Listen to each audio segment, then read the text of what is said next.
Përshëndetje të shtrenjtët e mi, mirë se vini në Golden Truth Tarot. Dhe tani, le të fillojmë me parashikimin e muajit shtator për shenjën e peshqve. Peshq, java e parë e shtatorit do të filloj me një energji shumë intensive, shumë të fuqishme. Dua t'ju jap një përqafim virtual të gjithëve, sepse e di që do të keni nevojë për shumë dashuri dhe shumë suport në këtë javë të parë për shkak të eklipsit të hënës së plotë që do të ndodhë në shenjën tuaj me datë 7, por do ta ndjeni që nga fillimi i javës këtë energji kaq të fuqishme.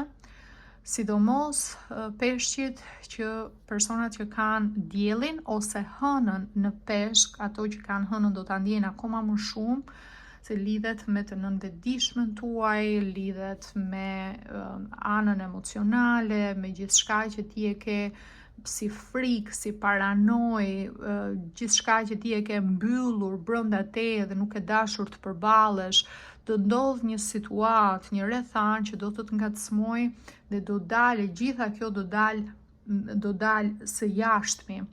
Mund të jetë një nga ato momente ku ju shpërtheni, ku jeni nervoz, një nga ato momente ku ti qanë, një nga ato momente ku ti vendos të konsumosh një substancë të saktuar edhe të harrosh realitetin, varet se si do e menaxhoj, se për peshq të ndryshëm mund ta menaxhoni në forma nga më të ndryshmet, po do jetë një nga ato momentet ku ti përballesh, e shikon realitetin, e shikon dhimbjen tënde në sy, e shikon të vërtetën tënde në sy dhe e pranon ashtu siç është, ashtu siç ti e ndjen, e përjeton, ke atë momentin tënd që disa mund ta kalojnë vetëm, disa mund ta kalojnë me dikë afër që i do, i vlerëson, dhe në fund e heq pjesën e gjykimit.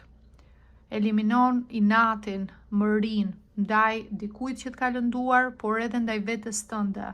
Heq pjesën e gjykimit që mund të kesh pasur ndaj vetes, sepse peshqit shpesh e vuajnë këtë gjë. Bëni shumë për të tjerët, jepni shumë nga ana juaj, jeni energjia e martirit, energjia e një personi që vetë sakrifikohet për dikë tjetër, dhe më pas kaloni në inat dhe në urrëtie ndaj vetes, pse e çova veten deri në këtë pikë, pse bëra kaq shumë për dikë tjetër, pse dhash kaq shumë nga vetja ime. Po do jetë një moment i bukur transformimi, unë e shikoj si diçka pozitive, janë nga këto momentet e forta emocionale, po që edhe të hapin syt, po që edhe të bëjnë që ti të shërohesh, kur e nxjerr atë çfarë ti ke brenda vetes, është shumë pozitive, dhe do të mbyllet si një katalizator i brendshëm kjo javë me një energji qetësie, ku ti thua, okay, kjo është e vërteta ime, unë bëra këtë gjë, kjo gjë ndodhi, nuk kam se të gjykoj më veten time, nuk kam se të gjykoj më personin tjetër, nuk kam se ta mbaj, ta vuaj kaq shumë, ishte diçka që ashtu më erdhi jeta, mësova nga kjo gjë dhe le të vazhdoj përpara. Prandaj është diçka pozitive. Momenti kur do ndodh, mund të jetë shumë intensiv, siç ju thash, mund të keni secili e menaxhon ndryshe, dikush qan, dikush del me shoqërinë dhe konsumon alkool më shumë se ç'duhet, dikush ka një moment inati, shpërthimi ku bërtet ose grindet me të tjerët, varet se si ti e menaxhon, por mbas javës së parë do të ndjesh një qetësi të madhe shpirtërore. Do ndjesh që ka filluar procesi i shërimit për ty. Java e dytë do të jetë një javë ku do të keni nevojë për shumë qetësi, keni nevojë për shumë pushim. Disa peshq mund të jenë edhe jo mirë nga ana shëndetësore. Mund të keni një javë ku shikoni një rënje të imunitetit, keni nevojë të qëndroni shtrirë, keni nevojë të pushoni. Shpesh kjo ndodh peshq edhe kur keni qenë për një kohë të gjatë në atë procesin e mbijetesës, gjithmonë aktiv, lëviz, bëj këtë dhe nuk ke marrë kohën e duhur për të përpunuar emocionet tua, për të përpunuar ndjenjat tua. Ndodh që trupi është vetëm në atë fazën e mbijetesës, në atë fazën e tensionit. Kur bie në qetësi pastaj, kur fillon edhe je më në relax, je në një periudhë që gjërat janë më neutrale, atëherë ti fillon e përjeton stresin. Është si ajo ndjesia e stresit post-traumatik që shumë njerëz që kalojnë gjëra të forta, intensive i ndjejnë, i përjetojnë mbasi ka ndodhur gjithçka, për shembull si ushtarët kur janë në luftë, që janë atë tensionin e luftës, nuk e ndjejnë se çfarë po ndodh. Kur kthehen në qetësi në shtëpi, pastaj kalojnë një stres tjetër. Dhe për ju kjo do të ndodh. Keni nevojë, trupi ka nevojë për pushim. Mos e shikoni pushimin si diçka negative ose si dembelizëm. Shikojeni si një proces natyral që është po aq i rëndësishëm sa puna e shumë, sa sakrificat e shumta, edhe të qetësohesh, të kujdesesh për veten, të rish edhe mos bësh asgjë edhe vetëm ndoshta edhe të flesh 12 orë është po aq e shëndetshme sa pjesa tjetër. Kujdesi ndaj qetësisë tënde shpirtërore, ndaj qetësisë tënde emocionale. Se shikoj një gjë shumë të madhe, diçka shumë të madhe që keni kaluar, një dhimbje të madhe. Dikush mund edhe të ketë humbur personin e zemrës, ose të ketë humbur një person që është shumë i rëndësishëm, një person që mund të keni pasur një marrëdhënie shumë vjeçare, ose dikush ka ndodhur një fatkeqësi në familje ku dikush ka ndruar jetë, një person që i keni pasur shumë për zemër, dhe për shkak të jetës, rrethanave, ndoshta s'keni pasur mundësi as të vajtoni, as ta kaloni atë periudhën e zis, ju është dashur të ktheheni prapë në punë sikur s'ka ndodhur asgjë. Ju është dashur të vazhdoni jetën, por ato ndjenja, ato emocione nuk i keni përpunuar asnjëherë siç duhet. Dhe njerëzit flasin për pjesën e vajt, pjesën e vajtimit, të zis, kur ti humbet dikë, sepse ka ndruar jetë. Po ka edhe raste ku njerëzit humbasin njerëz që janë gjallë, njerëz që ti do doje ti kishe në jetën tënde, po nuk i ke, ose një version të një personi që ti e ke ndëruar dhe ke dashur të sillet me ty në një formë të caktuar, të dojë të vlerësojë në një formë të caktuar, dhe ai person asnjëherë nuk arrin të jetë ai version. Të jetë ai version që ti ke krijuar si fantazi në mendjen tënde.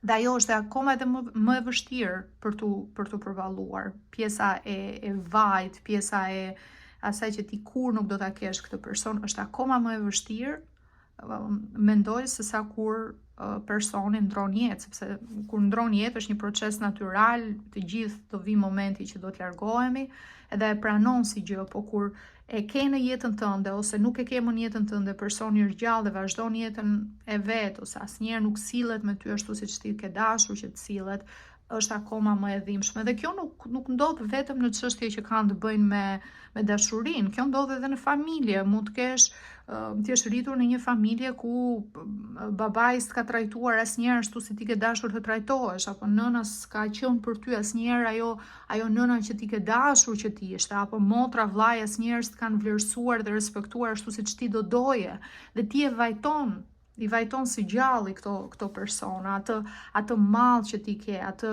mungesë emocionale që ti ke për këto persona. Prandaj ju thash, të gjithë peshqit kanë nevojë për një përqafim të madh gjatë muajit shtator, sepse nga ana emocionale ju do jeni shumë të ngarkuar.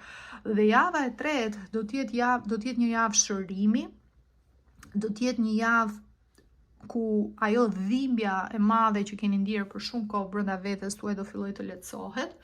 Kemi eklipsin e hënës së re në shenjën e Virgjëreshës, që është shenja e kundërt me ju peshq. Dhe energjia e Virgjëreshës të bën thirrje të ndryshosh rutinën tënde të përditshme. Pra, nëse je mësuar me një rutinë të caktuar më përpara dhe e lidh rutinën tënde me një X person, që shkoja këtu, takoja këtë person, zgjohesha në mëngjes, merrja këtë person në telefon, ose ishte personi i parë që shkruaja mesazh. Po ju jap një shembull. Tani duhet të krijosh një rutinë tjetër për veten tënde, një rutinë të shëndetshme. Nëse e ndjen atë mallin për personin, Kryo një rutinë që është e jotja, për shembull në mëngjes bëj diçka që është ritual i yti, ku ti zgjohesh, përgatit një çaj apo kafen tënde të mëngjesit, edhe ulesh dëgjon diçka pozitive, fillon ditën me një video pozitive, apo vendos të dalësh të bësh ecje në mëngjes, apo të bësh vrap dikush nëse e ndjen që kjo është gjëja e dur për ty. Ndryshoje rutinën në diçka që është e jotja, e personalizuar, pa pranin e dikujt tjetër, pa ndërhyrjen e dikujt tjetër. Në këtë formë do ta përshpejtosh edhe procesin e shërimit për të kuptuar që jeta vazhdon. Jeta vazhdon dhe jeta është e jotja, ti je personazhi kryesor, jo dikush tjetër i jashtëm. Nuk janë të tjerët ata që e marrin vendime për veten tënde, ti merr vendime, prandaj dil nga kjo situata e zymt dhe shfrytëzoj energjinë e hënës së re, e këtij eklipsi, për të filluar një cikël komplet të ri në jetën tënde. Dhe në javën e fundit unë shikoj që do jeni shumë herë më të balancuar, më të ekuilibruar, plus do ndodhe edhe diçka pozitive për ju pesh në javën e fundit të shtatorit. Është diçka që ka të bëj me punën, është diçka konkrete që ka të bëj me parat, me financat tuaja. Do jetë një ndryshim pozitiv, edhe kjo do t'ju ndihmoj akoma edhe më shumë, se do duket sikur të gjithë këtë negativitetin, këtë vuajtjen, këtë ngarkesën emocionale e hoqët dhe menjëherë universi, Zoti ju solli diçka shumë të mirë. Ju solli, okay, ti meriton një bekim tani, ti meriton që të diçka që të ta ndryshoj këtë energjinë që ke, këtë energjinë që nuk ndihesh mirë. Dhe kjo mund të jetë një punë e re, mund të jetë një opsion shumë i mirë në punë, mund të jetë diçka që lidhet me rritjen e të ardhurave tuaja, po do ndiheni më stabil, do ndiheni më të qetë, do ndiheni shumë herë më rahat edhe në këtë sensin e paqes edhe të qetësisë, më stabil, gjithçka do jetë shumë pozitive.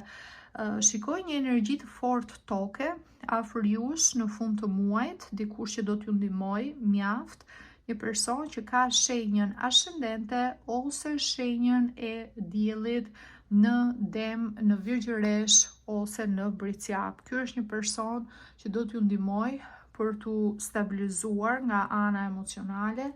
Ky është një person që do t'ju ndihmoj edhe ekonomikisht, është dikush që ka një energji shumë të qetë, që ju në momentin që shpenzoni kohë me këtë person, ndjeni rahat, ndjeni mirë. Mund të ketë bëj me punën për disa pesh, mund të jetë një njohje e re për pesh të tjerë, dikush që ka qëllime të mira, qëllime pozitive, nuk e shikoj si diçka romantike që do filloj me një herë, shikoj si një njohje që kryesisht do t'ju lidh puna, por mund të lind një misi shumë e bukur, shumë e këndshme mes jush. Dhe nga orakulli i shërimit, mesazhi është i qartë, pesh, learning dhe numrin 2 plus 5 që është 7. 7 është numri i zhvillimit spiritual. Kur ti e kupton që gjithçka që ndodh pro teje, jo kundra teje, e sheh jetën me atë syrin që kur diçka po vjen në realitetin tim, po vjen për të më mësuar diçka, për të më ndihmuar, për të më transformuar pozitivisht, jo si ndëshkim. Kjo filozofi, kjo mënyrë e të parit të gjërave është mjaft pozitive se të ndihmon të ecësh përpara, të kalosh edhe ato periudat vështira, edhe ato periuda që janë shumë të forta, edhe nëse të ka ndodhur që ke humbur dikë që është mjaft i rëndësishëm për ty. Kujto kohën sa i person ka qenë në jetën tënde. Atë anën pozitive, çfarë ti ke marrë, kujtimet, çfarë ke marrë në kohën që e ke pasur këtë person në jetën tënde. Dhe nëse disa individ nuk janë ashtu siç ti do doje që ata të ishin, mendoj që ndoshta ato duke u sjellë në këtë formë, në këtë mënyrë, kanë nxjerrë diçka nga ty që as ti vetë nuk e dije që e kishe brenda teje.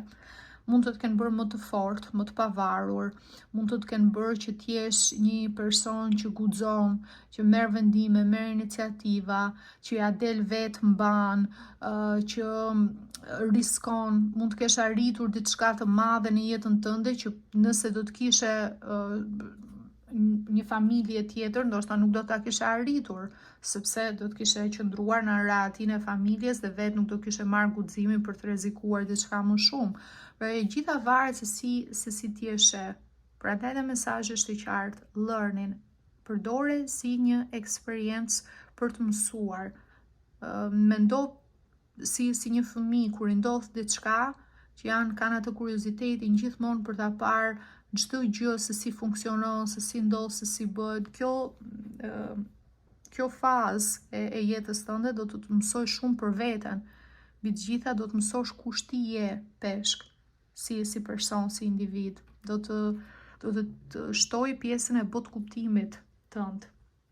Prandaj në fund do të jetë diçka mjaft pozitive dhe ju do të jeni në një proces ku jeni më të qetë, shërimi nga ana shpirtërore është i aktivizuar dhe do të mbyllet një muaj me bekime nga ana financiare dhe më shumë të qetë, më shumë stabil. Okej, peshk, kjo është gjithçka që unë shoh për ju për muajin shtator. Ju falenderoj shumë që më ndoqët. Nëse ju pëlqeu ky lexim, ju lutem më jepni një like, një koment, mos harroni të abonoheni, të bëni subscribe, që mos të humbisni videot e ardhshme, dhe nëse jeni të interesuar për një lexim privat me mua, mund të rezervoni direkt online nga websajti im në www.goldentruetarot.com. Linkun e gjeni këtu poshtë tek video dhe tek përshkrimi. Ju uroj gjithë të mirat. Mirupafshim.